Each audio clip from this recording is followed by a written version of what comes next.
Hi friends, இன்றைக்கி நம்ம என்ன பண்ண போகிறோன்னா பாவக்காவை கசப்பு இல்லாமல் எப்படி செய்யறது அப்படின்னு பார்க்கலாம். நான் வந்து ஒரு 20 ரூபாய்க்கு பாவக்காய் வாங்கியிருந்தேன். 6 பாவக்காய் இருந்துச்சு, போதுமாக இருந்துச்சு ஃப்ரெண்ட்ஸ். எனக்கு 6 பாவக்காய் 20 ரூபாய்க்கு வாங்கலாம்ல. எப்படி கசப்பு இல்லாமல் செய்யறதுன்னு பார்க்கலாம் வாங்க.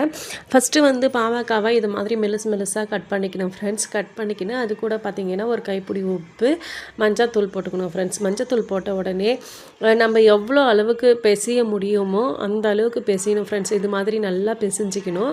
பிசைஞ்சிட்ட பிறகு பார்த்திங்கன்னா தண்ணி வந்து சுரக்கும் ஃப்ரெண்ட்ஸ். அந்த பாவக்காவில் தண்ணி வந்து ஏன் அந்த தண்ணி சுரக்குதுன்னா, இந்த மஞ்சத்தூளும் உப்பும் வந்து பாவக்காவுடைய கசப்பு கொஞ்சம் எடுத்துடும், சரிங்களா? ஏன்னா ரொம்ப கசப்பாக இருந்தால் நம்மளால சாப்பிட முடியாது இல்லையா?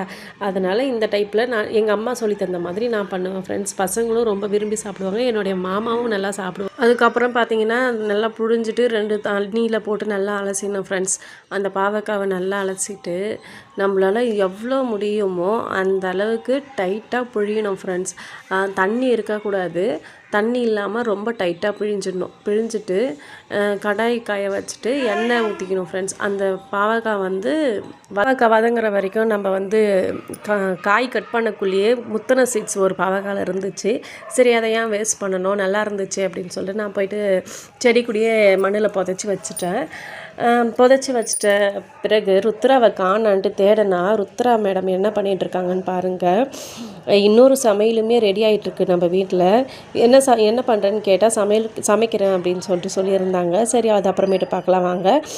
இந்த அளவுக்கு கிறிஸ்பியாக ஆன பிறகு நம்ம வந்து வேறு பிளேட்டில் மாற்றினோம் ஃப்ரெண்ட்ஸ். மாற்றிட்ட பிறகு அதே கடாயில் நம்ம வந்து கடுகு சீரகம் போட்டு தாளிக்கணும். சோம்பும் போடலாம், ஆனால் நான் சீரகம் தான் போட்டிருந்தேன்.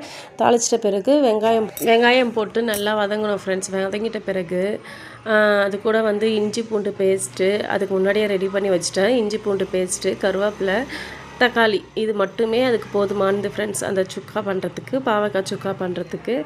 வெங்காயமும் நல்லா வதங்கிடுச்சு. இப்போ வந்து நம்ம இஞ்சி பூண்டு பேஸ்ட்டு போட வேண்டியது தான். இஞ்சி பூண்டு பேஸ்ட்டு வந்து வெங்காயத்துக்கூடயே போட்டிங்கன்னா கொஞ்சம் பச்சை வாசனை போகும்.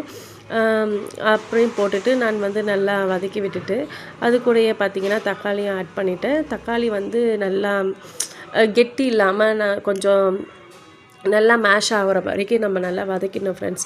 இந்த அளவுக்கு வதக்கிட்ட பிறகு நம்ம வந்து அது கூட மிளகாத்தூள், அதாவது வீட்டில் அரைப்போம்ல மிளகாத்தூள், அந்த மிளகாத்தூள் தான் போடுவேன் நான். எல்லாத்துக்குமே அதுதான் யூஸ் பண்ணிக்குவேன் ஃப்ரெண்ட்ஸ். நான் வீட்டில் அரைக்கிற மிளகாத்தூள் தான் நான் யூஸ் பண்ணுவேன். கடையில் அந்த சில்லி பவுடர், தனியா பவுடர்லாம் நான் வாங்க மாட்டேன்.